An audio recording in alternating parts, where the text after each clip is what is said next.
Thank you. Good afternoon, everyone. I am Amber Ashford, and this is my husband, Andre. I am a school social worker, and we have been married now for a year.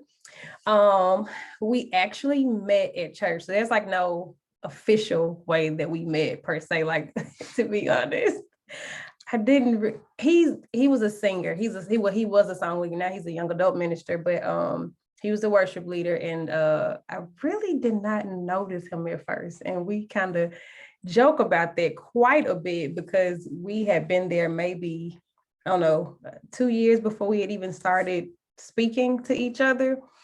Um, but we when we did start speaking, it was this they had a single and a marriage workshop at our church. And two of the young ladies in the young adult ministry asked us to be in a skit together. And in this skit, I was supposed to be his girlfriend and he was supposed to be proposing to me. And literally the next day, he texted me and he told basically just letting me know that he wanted to date and he wanted to get to know me a little better. So I was like, okay, we can talk about that tomorrow. And so he ended up calling me Monday and we talked for a little bit. And when we first hung out, I think we had finally hung out maybe at the end of the month. And like the rest is pretty much history. And one thing that I would say that made me know that he was the one is just his patience. He will tell you, I'm pretty sure in his story that I was not easy at all to get along with. And not saying that I was like a bad person or rude or just mean, but I was so guarded. Like I had my walls up and he was just so patient with me and just like really being okay with taking things at my pace. I didn't feel rushed. I didn't feel like he wanted, like there were any alternative motives. And I remember talking to my friend Kim. She may be, well, I think I did see her on here. And she sent me a message because I was just telling her about how afraid I was and just even moving forward. And in addition to his patience, she just sent me a message. I actually still have this basically saying that this was my second chance from God. And she is like basically saying like so many encouraging words. I don't remember all of it verbatim, but she was like, sis, this is it. And like, you deserve this. Basically, allow yourself to enjoy this and be happy, right? And so I will say, as far as what it looks like for how our marriage blesses the kingdom, we actually work together. I try to do a lot to support him as the young adult minister. So when it comes to the young adult ministry, we do a lot together. We try to do because I am a mental health worker. We once a month we try to do lessons on like what mental health is and the way that the kingdom has blessed our marriages. Like I said, we were able to connect through the workshop that we had, as well as like have counseling. Our minister was a big part of that. And we continue to really support the work that we do individually and collectively. And we also have like aspirations to grow beyond that. So hopefully one day we could be the couple who helps support with the marriage ministry. So that is a desire that we have had.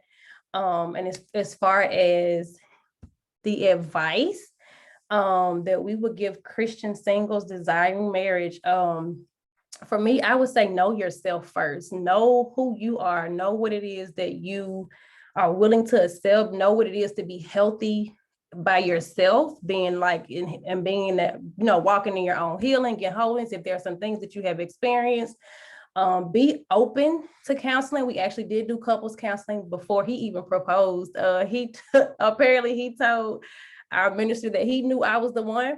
And so we did marriage counseling long before he'd even proposed. And we ended up getting engaged, 6 months after we were dating? Yes. Like they had planned all of this. I was just sitting over there like, oh, okay. Okay then, Lord, I hear you. But yes, definitely be open to the counseling aspect, be comfortable with yourself. And it takes work. It takes commitment and trust, and really just building a healthy friendship. And also knowing your spouse is so very important. Yeah. Let me jump in there, baby. I was done. I was actually done. You answered all the questions. Lord have mercy. But as she mentioned, we do minister to the young adults there in Northwest. And so I think being a young adult and being married is a challenge within itself. I would say we agree on how we met. We agree on that. It's the first date that we tend to bump heads on. She thinks our first date was months after our first date, but we're not gonna go to there. I would say it is a privilege and honor to be connected with the people, the ministers, the co-laborers that we've been privileged to serve with, serve under, to mentor. They have mentored us. And I would say one of the staples in our relationship, when we first started talking, we kind of bumped heads pretty often. We very seldom were seeing eye to eye. And it got to a point to where we really just said, hey, you know what? You do you, I'm gonna do me. But I'll never forget. And one of the great things about where we are and where we serve in Northwest is the opportunities that we have for growth. And we had a marriage and singles conference and invited Brother Alvin L. Daniels to facilitate. And that joker got to cutting and doing some surgery, really opening our eyes to the foolishness of what we thought we were in the right. And he opened our eyes in such a way that as soon as it was over, it was like, you know what, let's try this again. And so I kind of attribute him, Brother Beard, Brother Thomas Jackson, those three heavy hitters have really given us kind of like some really important feedback, growth areas, and just motivation to continue to go through life. So my advice to those who are single and don't have the gift of staying single, don't have that gift of being alone, and those of us who've been in the church any amount of time know what that gift is. If you're looking for a true partner, a true help, I would say that the most rewarding thing you can do is first, like she said, get to know yourself. But I would say even before that, I think in order for you to be in a healthy relationship with you, you first need to be in a healthy relationship with God. And for those of us, I think it's primarily single ladies on here. If you don't have that proper relationship with God and know what God will have for your life and know what God created you to be and know what God put inside of you, then you will let a joker misuse and abuse you and devalue you because you don't know that a virtuous woman is far more precious than rubies. And today I want to let you know that, man, God created you in such a way that he knew that man might be able to survive without you, but you add so much to a man's life. You add so much value. You add so much character, so much love. You add so much nurturing to a man's life. And so my advice for you as I close would be just, get in a relationship with God, studying your word, being a person, a lady, to the fact that you don't really even need a man. Right. And it kind of sounds bad to say, but you got to get to a place where you say, I have God. And since I'm walking with God and I'm talking with God and I'm intimate and I know what my daddy wants for me, I'm not going to bring anybody home to my daddy.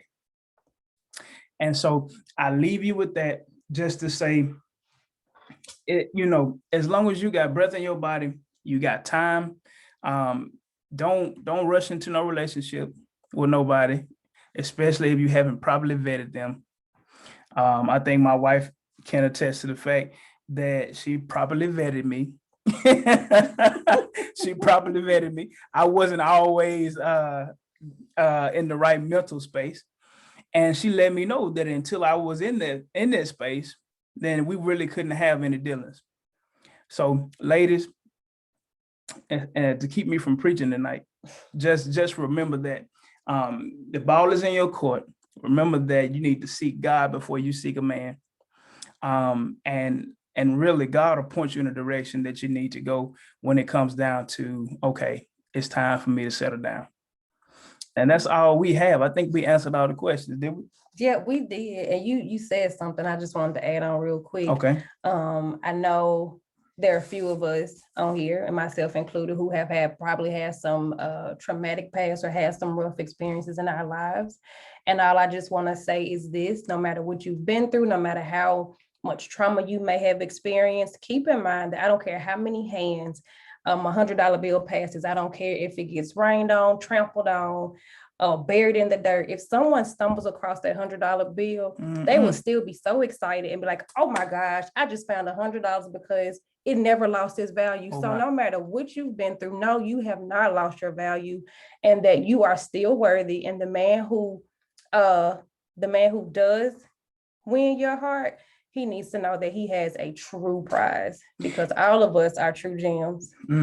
And a man that didn't create you cannot put a value on you. Absolutely not. The man did not make you who you are. The man did not breathe into you the breath of life. The man did not take you, Lord have mercy, I feel like preaching. So you have to realize that, man, my value comes from God. And as long as I'm doing what God asked me to do, that joker can get mad if you don't open your legs to him. Lord, I don't want to preach. That joker can get mad if you don't open your legs to him. Let him get mad, because your value is not placed within your body. That's right. Your value is in your spirit, your soul. And so since God created you in such a way, you are such a delicate instrument. He manufactured you, and your warranty never runs out. So I want y'all to leave here knowing that you've been single for a long time. People keep asking you when you're getting married. People keep asking when you're having a baby. You need to let them know that, hey, God hadn't showed me that yet. I'm waiting for somebody who values me. Don't rush it. Like I said earlier, don't rush into nothing, because God is doing something in you in this season that's going to prepare you for your husband. He's going to prepare you for him. And then you could be able to thank God all the more, because you followed him to know when the door was shut. You didn't keep banging on it, because that was God closing it.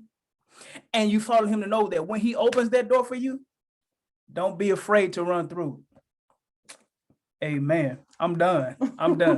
You done, baby? Yeah. Good deal. I'll turn it back over to you, Sister Kim. Okay, so we have about 14 more minutes left, so let's dig in just a little bit, you all.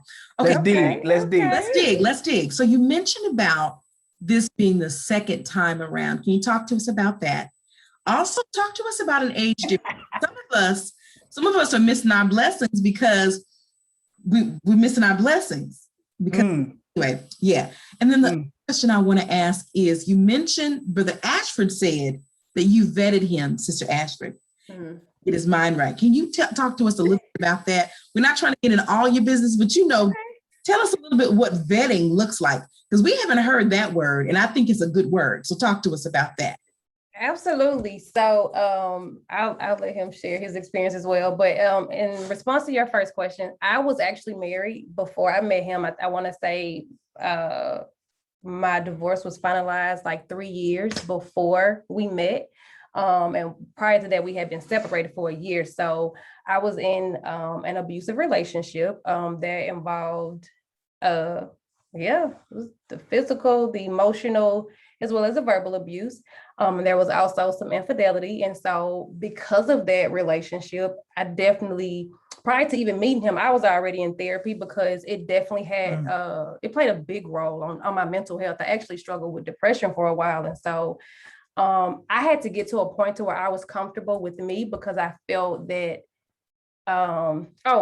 I deserved what I was getting. I kind of felt like it was punishment, because I was like, okay, there was something I must have done in my past, not only on top of that, I had my daughter when I was 17. So I'm like, man, this got to be God's way of getting me back.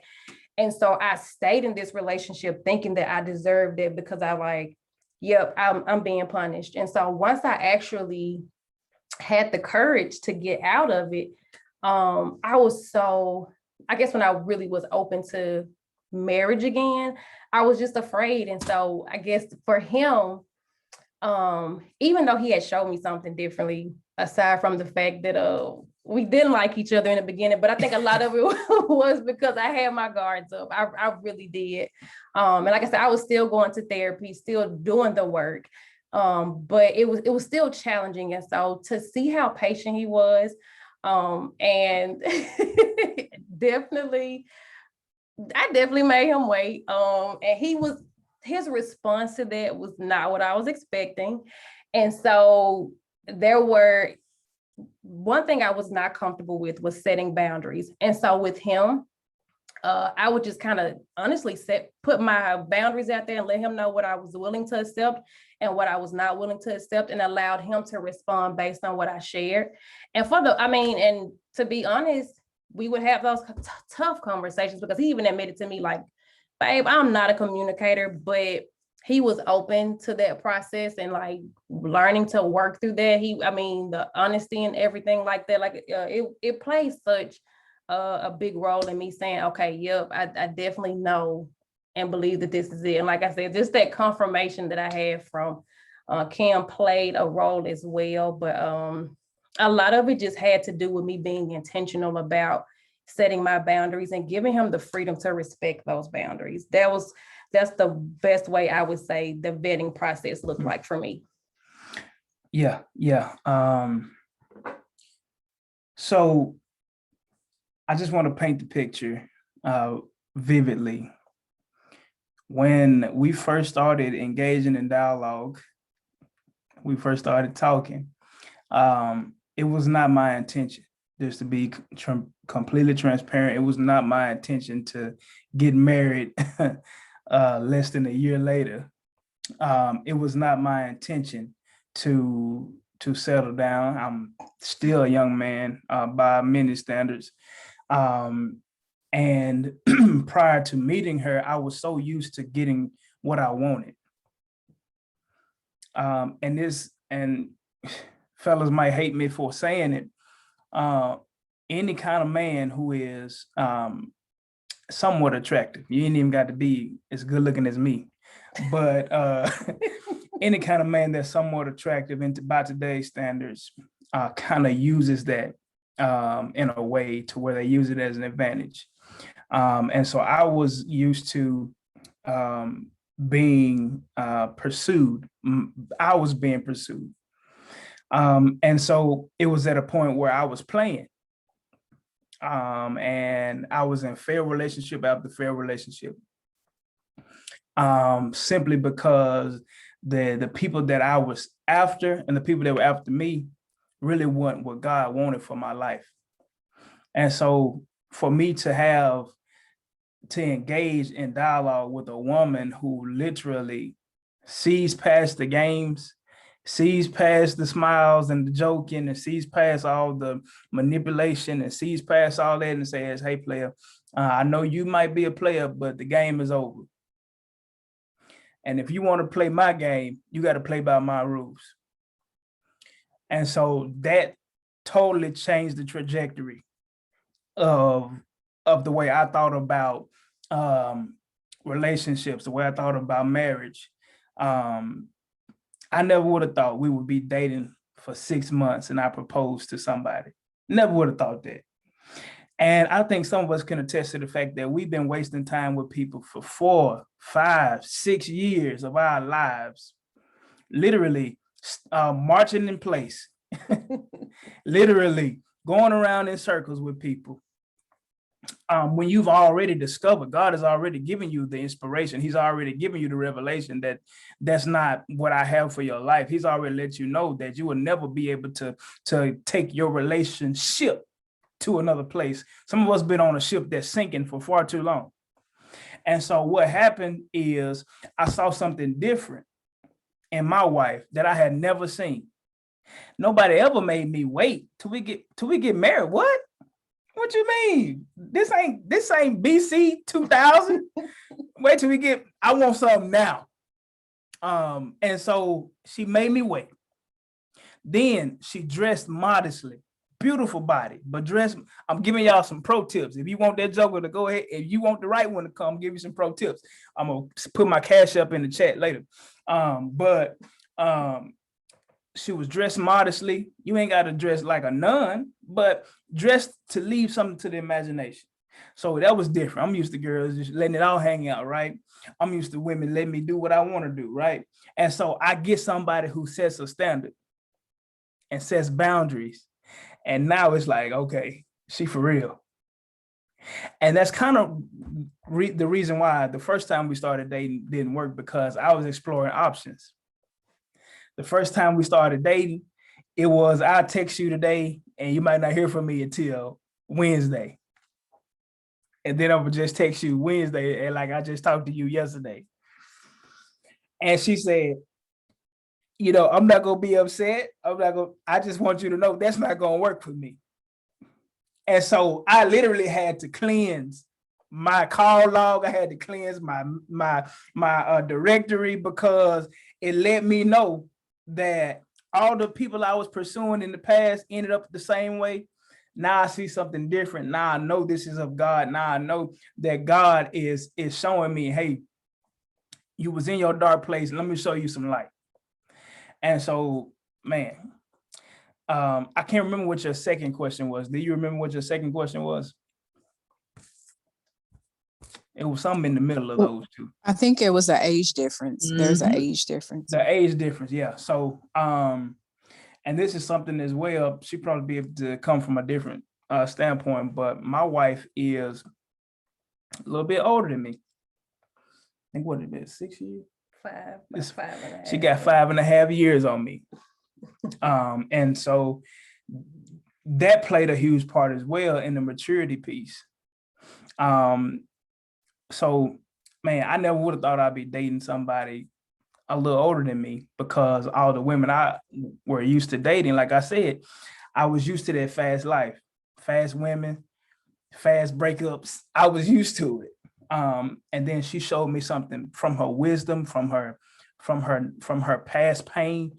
She showed me something that, man, is like invaluable at this point. So how would you describe the age difference and how that correlated with your point of view? I guess I can honestly say it's never really been a factor for me. I always focused on your character. Mhm. So it was more so what I saw. So even when you referred to the first time we dated, yeah, we weren't dating. We actually talked for about a week. We talked for about a week because he was doing that little, hey, I'm gonna call you back, and he never called back, or he'd text me and take 3 years to respond. I told him, listen, I said, we ain't dating, we ain't together, we just cool. I was, trying to get to know you. Well, just honestly trying to build a friendship. And I said, however, I don't want no friend. I don't want to be connected to anybody who, you don't have the decency enough to respond to a text, or like be honest enough. Okay, gotcha. Be honest enough to say, hey, or be a man of your word and say, hey, I'm gonna call you back. So I told him, look, ain't gonna be no hard feelings, no love lost, but we ain't got to talk no more. And we didn't talk for about a few months. Yeah, until we had the marriage workshop, the single and marriage workshop. But yeah, we one day that lasted about less than a week, and I was like, yeah, I'm good. So yeah, but as far as it relates to the age difference, like I said, about 5.5 years, and I definitely did not focus on his age. I was like, nope, I want to see who you are as a person, because your age don't mean nothing. Mm-mm. Yeah. So that's how I saw it. You asked about people missing their blessing. I remember that now. You asked about, for our last 2 minutes, you asked about what could we give to people who are missing out on their blessing. So I will come from the standpoint where I have studied. I have cousins, sisters, I have a church family who I've seen who will miss out on a blessing because it didn't come in the package that they would like it to come in.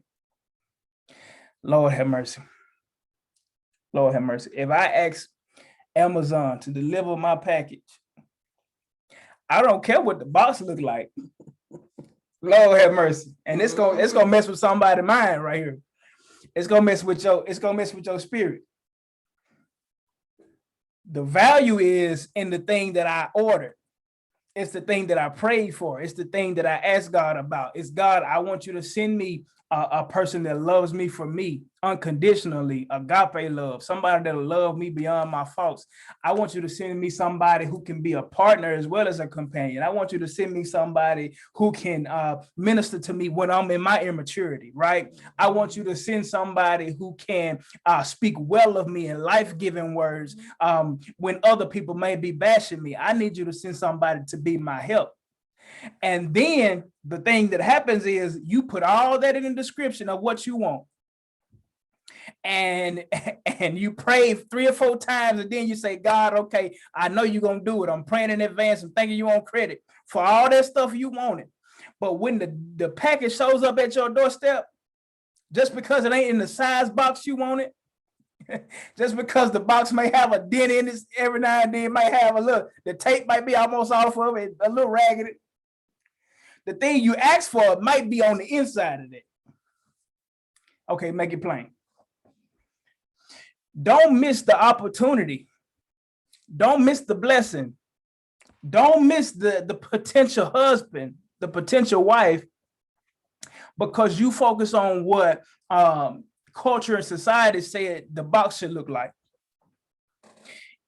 Some of us, I'm gonna speak from experience. I know that some of us will bypass that person who we know for a fact love God. We know for a fact love ministry, love being a provider, love is a very in tune with his feelings type of person.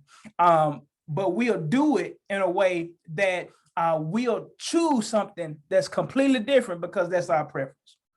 So if that's something that you are doing, you're missing out on your blessing. You're missing out on your blessing. That's it. We don't hit our time, y'all. Oh, y'all. I hope that you were taking notes. I know I was. This was so rich. Thank you all so much. All right, y'all. That was the Ashfords. Woo. Okay, so if you have questions for them, go ahead and write them down. You can put them in the chat, and then we'll come back to them after we hear from the Bradleys. Thank you all so much. Okay. All right, here we go. So I'm going to go ahead and spotlight the Bradleys for us. Okay. Bradleys, who are you? How did you meet? How did you know your spouse was the one? How has your marriage blessed the kingdom blessed your marriage? And then what is your number one piece of advice for single Christians who desire marriage? Well, first, good afternoon. Thank you all for having us.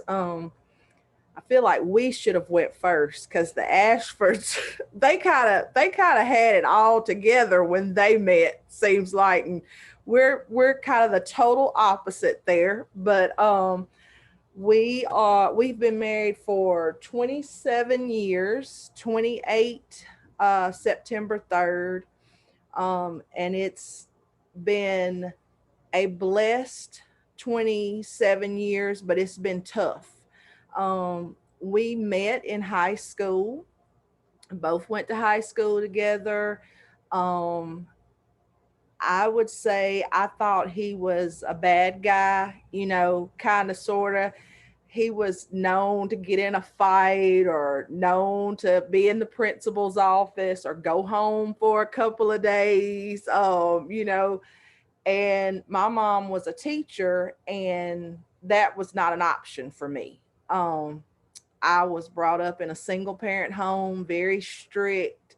I didn't get to go out. I didn't get to have lots of fun like he did. So we were very opposite, but I won't speak for him, but a little bit I will. I think he was kind of finding me attractive in high school, and I think I had probably always a low self-esteem because I was always the heavy girl in high school. And, you know, I just felt like, I think I was setting myself up to let guys take advantage because I was the heavy girl. But I think he saw something beyond that. You know, when we got out of school and we went to college, we dated for, he said 8 years just a minute ago. I said 10. I thought it was 10, but we had a long courtship, a very long courtship. We got married out of the church. I was raised in a Baptist church. He was raised in Church of Christ. So when we got married, we come from what I would say a very traditional Church of Christ. And what I would say is a lot of, you know, our grandparents' generation. And so that was, I remember us having the discussion that, you know, so to speak, because I was Baptist and he was Church of Christ, that it was not really right. But as one minister said, I know we loved each other, but on some senses, I think instead of in love, we were in lust a lot of time. And I'm so thankful. I know we only got 30 minutes, that fast forward all these years, we are truly in love with each other now. And God has truly, truly blessed us. We came through a lot of hard times, partying, hanging out, and I mean partying, him. And then I later, to please him, I began to party. And I think sometimes that's what we as women do. We change ourselves to try to, I always tell this to my son's girlfriends, you can run in behind your man all you want, or you can do what he does to please him, but that's not really what changes them, and vice versa. But you know, I began to run with him and party with him and drink with him and do all the things he was doing that I knew I shouldn't, and it wasn't benefiting us at all. And I don't really know when the change happened, to be honest, but you know, we laugh about it now that on Sunday mornings, we are like, got to get to church. You know, we are ready to get to church. When used to, Sunday mornings rolled around and we were really just going to bed when the sun came up because we had hung out all night long with our friends. Um, and it is just a blessing to see what all God has done for us. I mean, he stopped drinking and his friends changed. You know, those friends that you had when we were partying, you know, when they do come by, it's, can they borrow this or can they borrow that? Or, oh, you think you're this and you think you're that. And he's always quick to tell them, no, I'm the same person. I just do different things now. And we tell our sons, we have a 27-year-old and a 24-year-old and 8 grandchildren. I counted them up this morning because we have a daughter-in-law and one son has a girlfriend, so I count all their children, as we have a big family right now. And we are constantly telling our boys, until you give God some time, it's just not going to last. It's not going to work the way it should. It may work for a minute and seem really great in the moment, but um it's not it's not sturdy. It's just like the little pig who built his house of straw. It's going to be broken, you know, until you get God in your life and really commit to letting him lead you and guide you. That's when you get your house that the devil can come and huff and puff and he can't break you. I mean, you may have a few shingles fall off or, you know, a little damage, but you're going to stand, you're going to withstand the storm. And I think we can truly attest to that, because 30 minutes does not let me even begin to tell you the storms, but we've had them, and we have we've made it through, and it's only been by the grace of God. I mean, that is all that has gotten us to this point. I'm sure I missed some questions, but you tell them your side of it. Okay. Well, I'm gonna talk and I'm gonna speak. My name's Marcus. Like I said, this is my wife Hope, and hi to all you guys. And anyway, yes, we did meet back in high school, way years back. I ain't gonna tell our age, but we're up in years now. But anyway, we met, and I always looked at her and said she was always dressed real nice, even though she said she was heavy, but she was heavy all right with me. I seen her beyond that. And she was always respectful. She never carried herself in ways. She didn't do all that cussing. She carried herself like a respectful young lady did back then. So anyway, she always has. So we move on to college, and as I got older and realized that I was a boy, I started living my manly life, and I didn't respect her, but I didn't have any guide, any vision in my life. So I was like, okay, I'm gonna play the field and do whatever. I talked to her today, and I'm not talking to her later.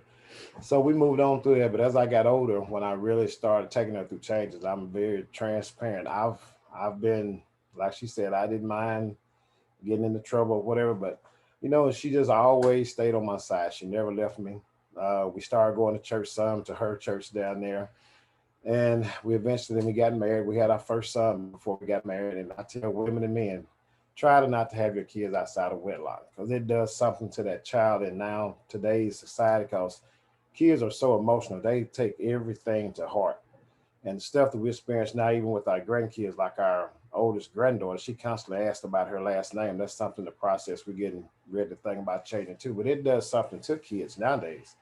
But the life that you have to live nowadays, you have to live your life because somebody's always watching you. You never know about what the life that you live, what example you might leave on somebody else.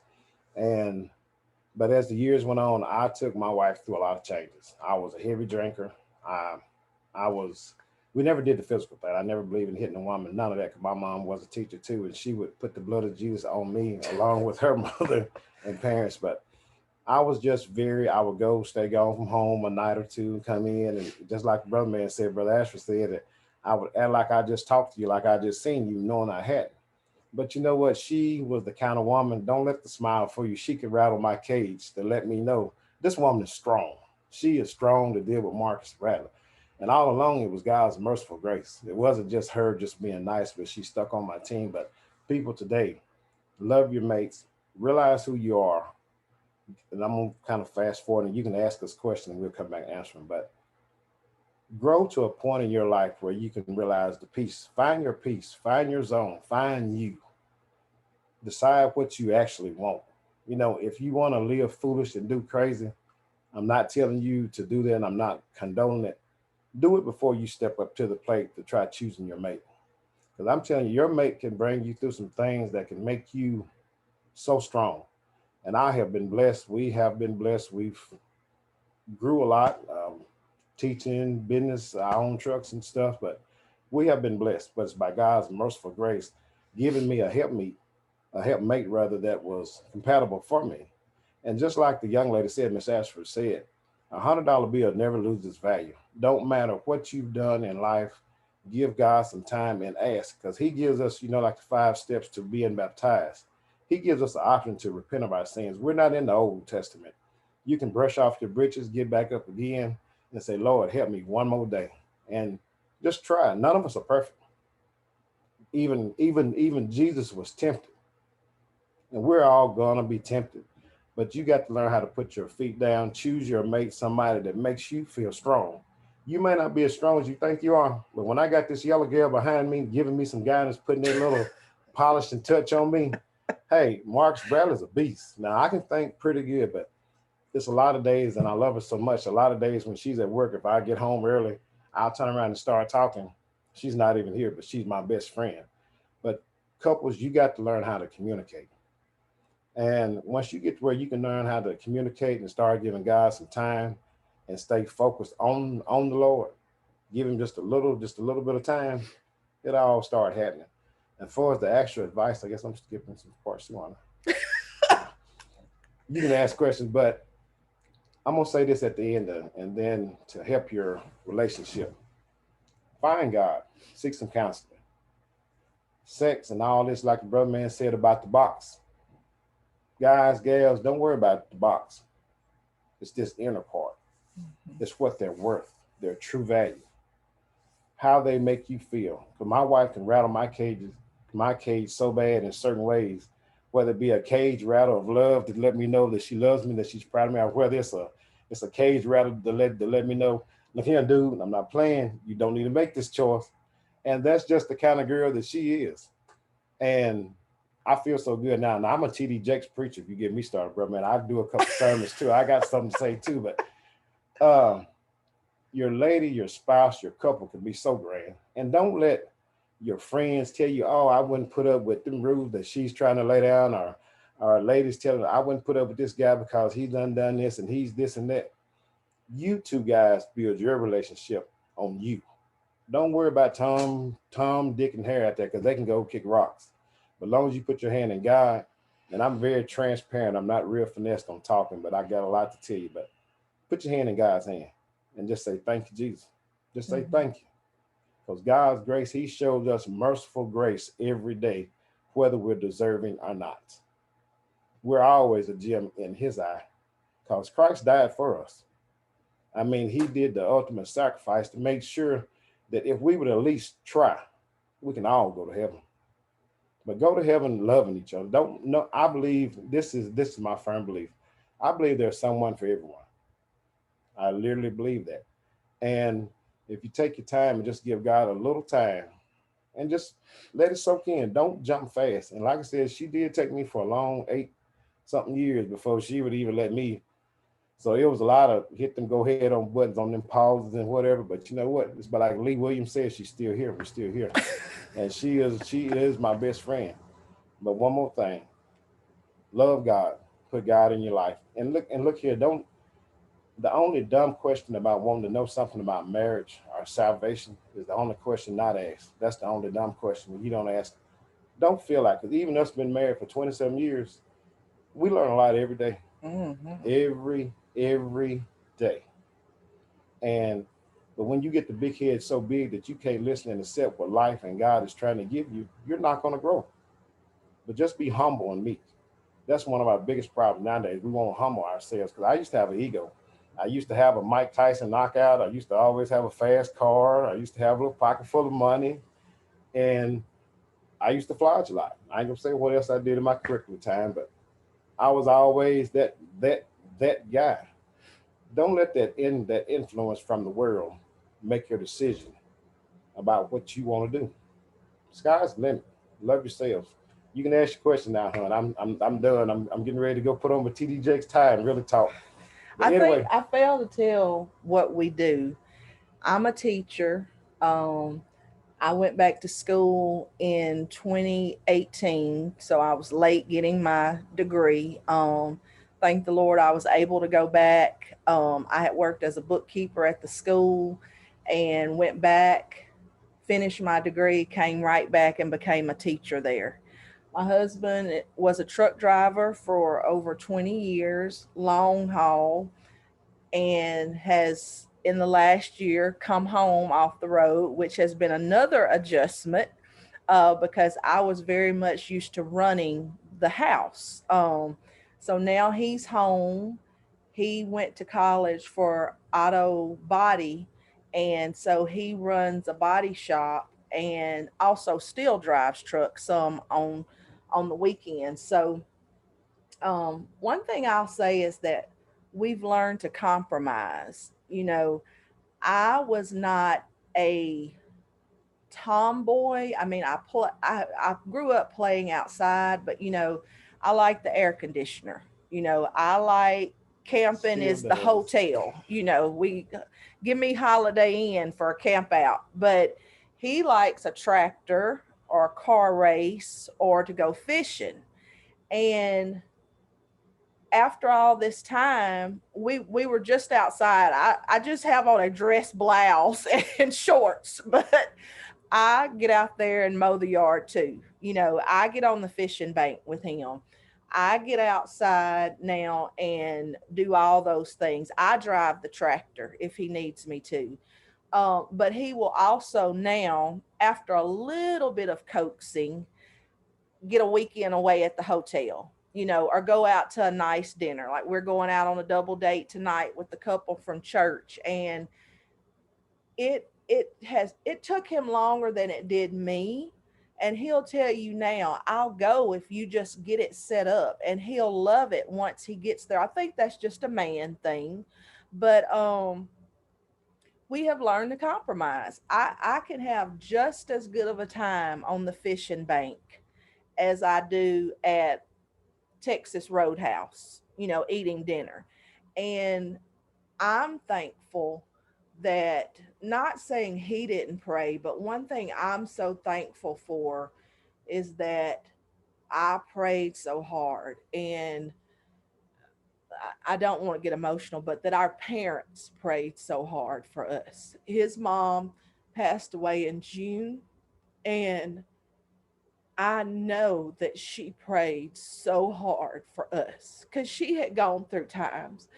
And my mother prays, Lord, I always say that God probably gets tired of hearing from her because she is just praying morning, noon, and night for her children. And I'm just so thankful that somebody prayed for us and that we prayed for us, and that, because there's easily within the snap of a finger, y'all, we could have been divorced, filed for divorce one time, had the Twice. papers twice, had the papers filled out, had paid a lawyer.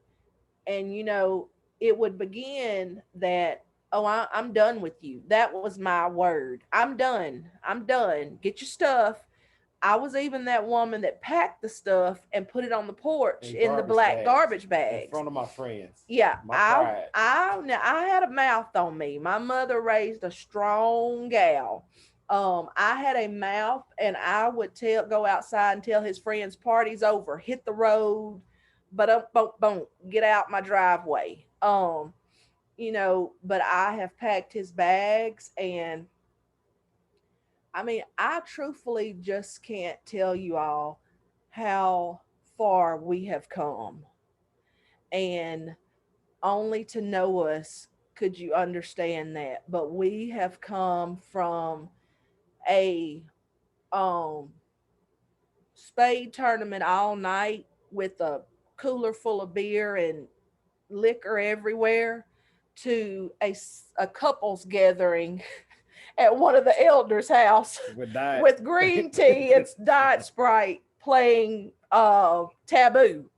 You know, so that we've come from one side of the world to the other side of the world.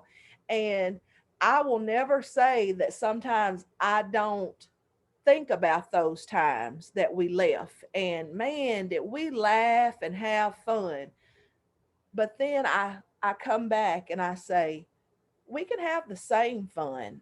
It's with a better group of people, not better that we're better than them, but they love us for us, and they don't love us for what we're sitting out for them. They love us in Christ. And this life that we are doing now is getting us to the end result. That life was getting us to a end result, but it was not going to be the one we needed. We are working our way now to where we want to spend our eternal life, you know, and it is just unreal how good God has been to us. Thank you. And I tell you what, I'm gonna say one more thing. You know what? If you just take time and even like what she's saying, it is life has so much to offer.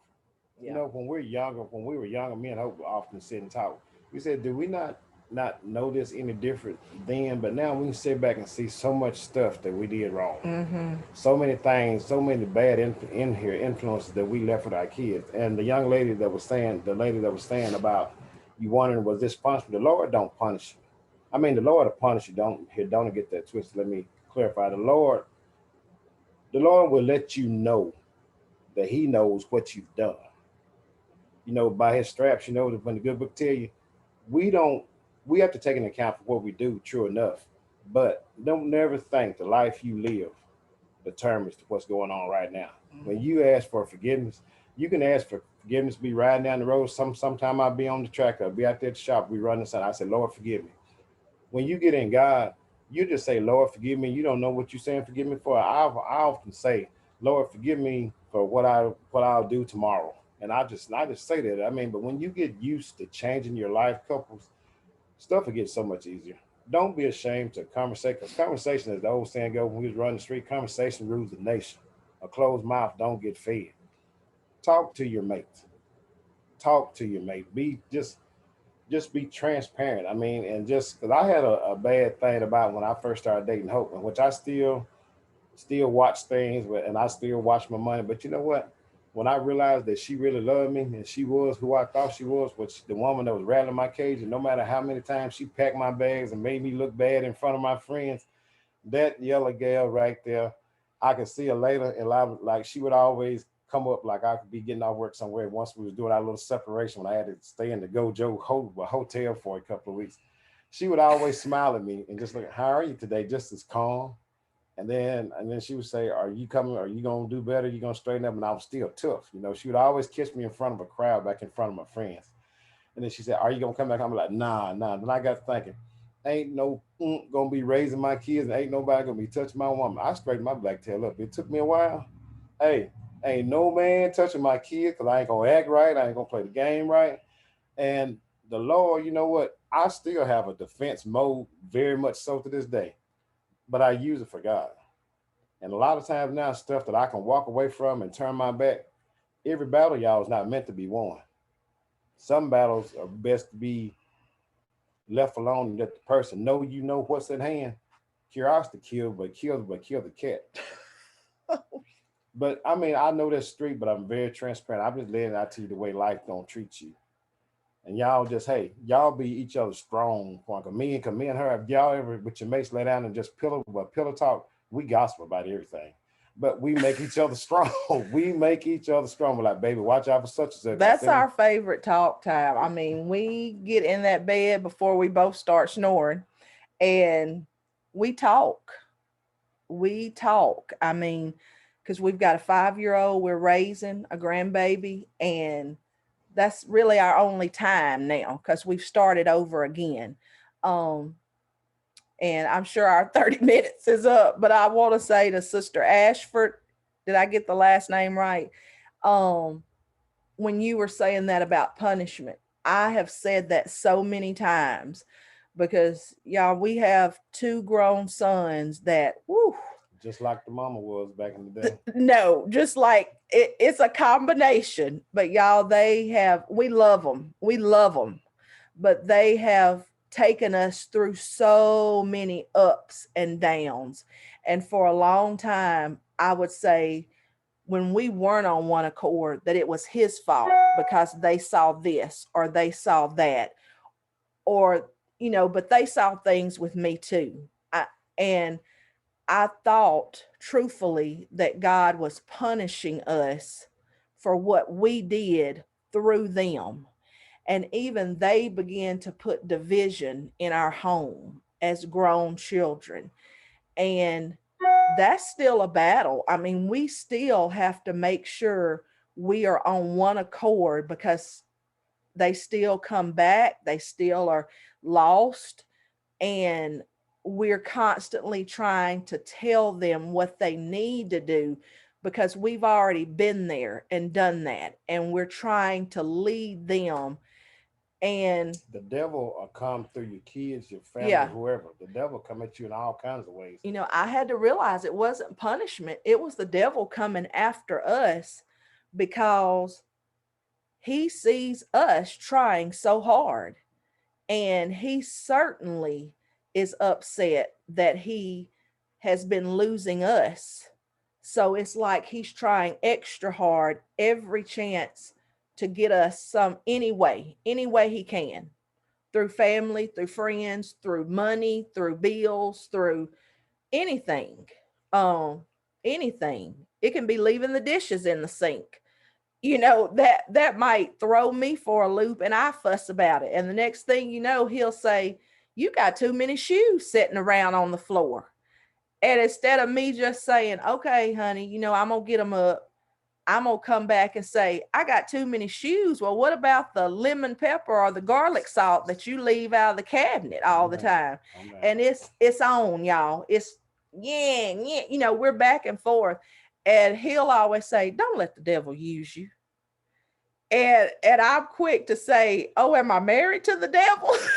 I mean, we just get, you know, he gets in so fast. But one thing I'll say about that is used to, it was a just fuss. Now it is, we come back and we can laugh about it and we can talk about it. And at the end of the day, we're best friends still and the love of each other's life. Thank y'all. We was venting then. I'm sorry. We're old. We're older than y'all. We tell you the part about, you know, We're done. We're done. Hey, that's the old folks talk. Go ahead. It's in your hands.